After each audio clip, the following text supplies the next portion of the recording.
ప్రవీణ్ గారు ప్రైజ్ తలాడండి, మీ ప్రశ్న అడిగారు. సరే, సుధాకర్ గారికి అంటే ప్రశ్న అంటే నాకు ఒక ముస్లిం ఇమాం నన్ను ప్రశ్న వేశారు, నేను సమాధానం చెప్పలేకప్పుడు ఆలోచించాను. ఎందుకంటే నార్మల్ గా తండ్రి కుమార పరిశుద్ధాత్మ అని చెప్పని త్రికం మనం ఫాలో అవుతున్నాము. అయితే అతను ఏమంటున్నా అంటే తండ్రి కుమారుడు అయిపోయిన తర్వాత పరిశుద్ధాత్మ అనే నడిపింపులో మీరు నడుస్తున్నారు కాబట్టి ఆ పరిశుద్ధాత్మ ఎవరో కాదు, మహమ్మద్ ప్రవక్త. ఆయన చెప్పిన బోధనలో మీరు నడవలేకపోయి మీరు వక్ర బుద్ధిలో అంటే మీరు యేసుక్రీస్తుని దేవుడిగా నమ్మి ఈ లోకంలో మీరు వేరేగా జీవిస్తున్నారని చెప్పని కాంట్రవర్సీ నాతో మాట్లాడట్లేదు. దానికి సమాధానం మంచి ప్రశ్న అడిగారండి. మీకు రెఫరెన్సెస్ తో సహా ఈ విషయాన్ని నేను చెప్తాను. బైబిల్లో చాలా స్పష్టంగా, ఉదాహరణకు బాప్టిజం ఎట్లా ఇవ్వాలి అని అంటే యేసుప్రభు ఏం చెప్పారు? తండ్రి యొక్కయు కుమారుని యొక్కయు పరిశుద్ధాత్మ యొక్కయు నామమందు బాప్టిజం ఇవ్వాలని చెప్పారు. తర్వాత యేసుప్రభు వారి బాప్టిజం అప్పుడు ఏం చూస్తాం? యేసుప్రభు వారు భౌతికంగా అక్కడ ఉన్నారు, బాప్టిజం తీసుకుంటున్నారు. బాప్టిజం ఇచ్చి యోహాను నుంచి పరలోకం నుంచి తండ్రి మాట్లాడుతూ ఉన్నారు.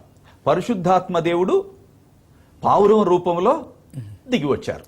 సో అక్కడ ఏం తెలుస్తుంది అని అంటే తండ్రి పరిశుద్ధాత్మలు యేసు ప్రభువుని మెస్సియాగా ఆమోదిస్తూ లోకానికి ఆ సత్యం తెలిసేటట్లు ఈయన నా ప్రియ కుమారుడు అని దేవుడే అక్కడ చెప్పినట్లు ఉందండి. సో అది బైబిల్లో ఉన్న త్రిత్వం సత్యం. సో ఆ పరిశుద్ధాత్మ దేవుడు మహమ్మద్ అని వీళ్ళు చెప్తున్నారు కదా. మనం నమ్మేటట్లు పరిశుద్ధాత్మ దేవుడు కాదు, మొహమ్మద్ ప్రవక్త అని వీళ్ళు చెప్తున్నారు మన ముస్లిం మిత్రులు. ఎలా నమ్మొచ్చండి?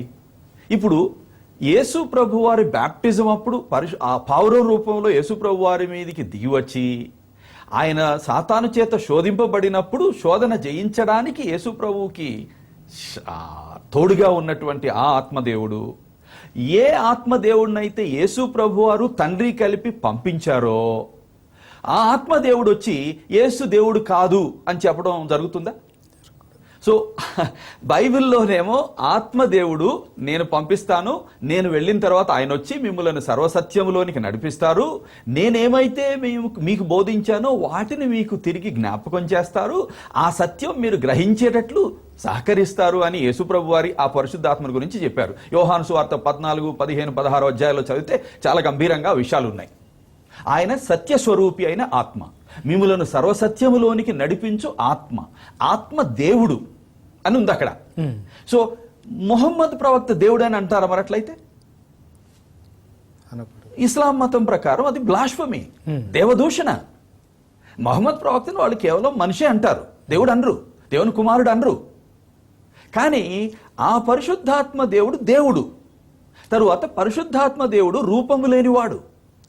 అందుకని ఆయన దిగివచ్చినప్పుడు ఆయన దిగివచ్చిన విషయం మానవులు గుర్తించడానికి ఈ టంగ్స్ ఆఫ్ ఫైర్ అంటే అగ్ని రూపంలో దిగి వచ్చినట్లు చూస్తాం. ఆయన శక్తిని, ఆయన ప్రజెన్స్ను వాళ్ళు గుర్తించేటట్లు. మరి మొహమ్మద్ ప్రవక్త అట్లా రూపం లేని ఆత్మ? ఇవన్నీ ఆలోచించాలి. తరువాత ఆయన నన్ను గురించిన సత్యం మీకు జ్ఞాపకం చేస్తాడు అని యేసుప్రభు చెప్పారు. అలాగే పరిశుద్ధాత్మ దేవుడు వచ్చి శిష్యులకు ఆ సత్యాన్ని తెలియపరిచి ఆ సత్యాన్ని పూర్తిగా వివరించి ఆ సత్యాన్ని వాళ్ళు దేవుని గ్రంథమైన బైబిల్లో రాసేటట్లు ప్రేరేపించారు. మరి మొహమ్మద్ ప్రవక్త ఎవరు? ఈ సత్యాన్ని వ్యతిరేకించే వ్యక్తి. సో ఇద్దరు ఎట్లా ఒకటెట్లా అవుతారండి? తరువాత యేసు ప్రభు జన్మించి జీవించి మరణించి మృత్యుంజయుడై తిరిగి లేచిన తర్వాత ఆయన పరలోకానికి వెళ్ళిన తర్వాత పరిశుద్ధాత్మ దిగి వస్తాడు అని. ఆ పరిశుద్ధాత్మ దేవుడు అపోస్తలుల కార్యం 2వ అధ్యాయంలో మనం చదివితే దిగి వచ్చినట్లు ఎప్పుడు 1వ శతాబ్దంలో ఉంది. మొహమ్మద్ ప్రవక్త ఎప్పుడు వచ్చారండి? 7వ శతాబ్దంలో వచ్చారు. అంటే 600 ఆల్మోస్ట్ 550, 600 సంవత్సరాల తర్వాత వచ్చారు. ఈ ఇద్దరు బైబిల్లో ఉన్న పరిశుద్ధాత్మ దేవుడు మొహమ్మద్ ప్రవక్త ఒకటని ఎట్లా చెప్తారండి? కొంచెం కామన్ సెన్స్ ఉపయోగిస్తే అసలు ఈ ఇద్దరు వ్యక్తులు ఒకటి కాదు.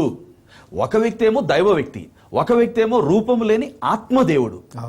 ఒక వ్యక్తి ఏమో యేసు ప్రభువుని గురించిన సత్యాన్ని శిష్యులకు పూర్తిగా తెలియపరిచి ఆ సత్యాన్ని వాళ్ళు క్రోడీకరించి వ్రాసేటట్లు వాళ్ళను ప్రేరేపించినటువంటి ఆత్మదేవుడు. ఆ ఆత్మదేవుడు 1వ శతాబ్దంలో అంటే 1st century ADలో అరౌండ్ 33 AD ఆ టైంలో వచ్చారు. మరి దాంతో పోల్చి మహమ్మద్ ప్రవక్తను చూస్తే ఆయన 7th centuryలో వచ్చిన ఆయన మనిషి మాత్రమే, దేవుడు కాదు, ఆత్మస్వరూపి కాదు, భౌతికమైనటువంటి స్వరూపం కలిగిన వాడు, ఆత్మ లోపల కలిగిన వాడు, యేసు ప్రభుని గురించి సత్యాన్ని అన్నింటినీ కూడా వ్యతిరేకిస్తూ ఉన్నవాడు. సో బైబిల్లో ఉన్న ఆత్మదేవుడును మొహమ్మద్ ప్రవక్త ఒకటి అని చెప్పడానికి అసలు ఏ విధమైనటువంటి ఆధారం లేదు, కామన్ సెన్స్ కూడా ఒప్పుకోదండి.